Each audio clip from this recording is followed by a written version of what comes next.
Hi, welcome back to Grow New Plants. So today I'm going to update a video that I made a long time ago. I did a video on how I make my seed mix, my soil mix that I use for propagation, for cuttings, and for starting seeds, oak seeds, vegetable seeds, tree seeds, whatever. It's the mix that I use for that, and it's basically 50% peat moss and 50% perlite. In the old video I did, I had some cheap perlite that I'd gotten from the hardware store, and it's not very big pieces, and the size of the perlite is very important. So I wanted to redo this video. I've already opened this bag. I don't have the bag anymore, but I got both of these from Lowe's Hardware or Lowe's Home Improvement Store. So I got peat moss, and it's just regular sphagnum peat moss. It's a three cubic foot bale. And then I got this right here, and this is called horticultural grade perlite. And they sell it at Lowe's, and it's $39 for a 4-pound bag, and it's literally like this tall and this big around. It's a big bag. So it's really a pretty good deal. And you look around, perlite's pretty hard to find. Ever since COVID, perlite's been hard to find for some reason. I'll post a picture of it real quick up so you can see what the bag looks like on the website. Okay, now when you receive it, and you can buy, I think they have a link for one bag for $39, or you can buy two, but I don't think it's really a discount. I think it's like $80 for 2 bags. But the thing about this, if you order it from Lowe's, every time I've ordered it, I've had it shipped to my door for free in like less than 2 or 3 days. So you can get it really quick. So if it's hard to find for you, just order it off Lowe's. Now, I don't know, they ship it for free to me. It depends on where you live, I guess, but you can always just put it in your cart and see what it says about shipping. But to where I live here in the Dallas area, it ships for free. So I'm just gonna go back over my mix again, and I'll have links for both of these items up there. And so I'm gonna show you how I mix it up, and we'll go all the way through it, including the fertilizer that I put in it. So the recipe that I have, and the reason I measured out the way I do is because I want to get my fertilizer mix right. So I start out with, I've got a 5-gallon bucket here, and I don't know whether you can see it or not, but I've got a piece of tape marked in there that's a half a bucket. So I put half a 5-gallon bucket of perlite, half a 5-gallon bucket of the sphagnum peat moss. So let's see if I can scoop out a half a bucket here. And you gotta be careful with this stuff. Stand away from the wind on this stuff because it creates quite a bit of dust. I don't know if it's hazardous or not, but it makes a lot of dust. Okay, so that's a half a bucket of that. And then I've just got another one of these big containers. And you can get these containers at any of the big box stores. And that's what I use to mix it up with. So I'm gonna pour the peat moss, pour the perlite in there. And then this is a brand new bag. I just used up the last of my other bag. So the deal with the peat moss, depending on how fresh it is, sometimes it'll have pretty big clump. I'm gonna sit this down on the ground. It makes that a whole lot easier to do. So what I do with my peat moss is always take it. This is pretty loose right here. It's not bad at all.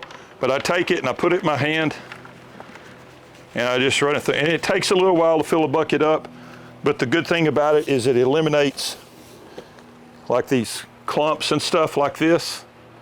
As you take it and run it through there, it gives you nice loose peat moss, which is what you want. You don't want big clumps because it'll hold moisture different, so you want it to be as fine as you can get it once you get it mixed up. So basically I'll just do this.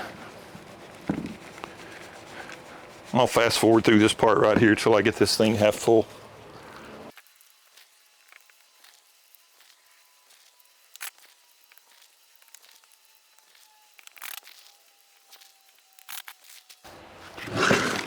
Okay, so now I've got my half bucket of perlite in here. I got my half bucket of peat moss, ground up nice and fine. So I dump that into the big container, And then I've got this Rootmaker 6 is what I use as my fertilizer in my starter mixes. They have a Rootmaker 6 and a Rootmaker 8. Rootmaker 8 is for bigger plants when you're up potting into bigger pots. This is a starter fertilizer. And it's basically, it's a slow release fertilizer, 18-6-12, and it's called a 6 because it's a 6-month slow release, so it should last for 6 months. And I'll put a link to this down there too. And I've got a discount code that's in the bottom in the description too. If you want to try some of this fertilizer, it really works good. You can get other stuff, but I'm a big believer in this Rootmaker stuff. So anyway, if you want to follow that link down there, and you can buy this stuff or the Rootmaker 8, and then I've got a discount code that'll get you 15% off on it too. So I've got this thing, I figured it up. The measurements for this stuff are per yard. So I basically figured out how many cubic inches is in a yard, how many cubic inches is in a 5-gallon bucket, and then converted all of that, and it ended up being about 2.5 ounces. And these little, I don't know if it's a 1 ounce or a 2 ounce, probably a 2 ounce.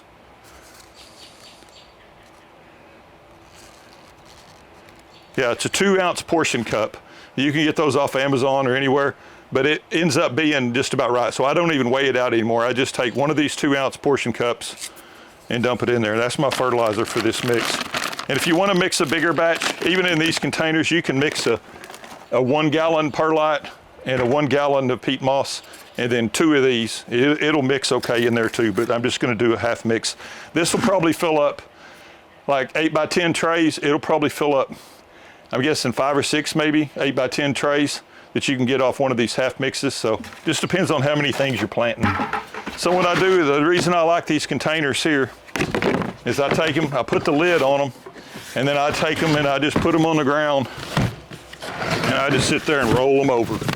I just take it and roll it around the yard, around your nursery or whatever, however you're doing it. I'll roll it back the other way.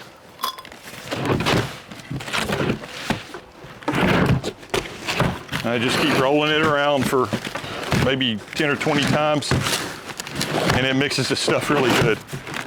Eventually, someday, I'm going to invest in a soil mixer or something like that, but then I just take my hand and kind of double check it and make sure it all looks mixed good. So right there, that's your propagation mix right there. So anyway, I'll have links up to the Perlite and the peat moss, and then also to the Rootmaker. So this is the new video now. This is exactly how I mix my stuff. So you see me doing any seed starts or like doing rooted cuttings or something like that, this is the mix that I'm using every time, exactly. Okay, I appreciate you watching. Please like, please share, please subscribe. Thank you.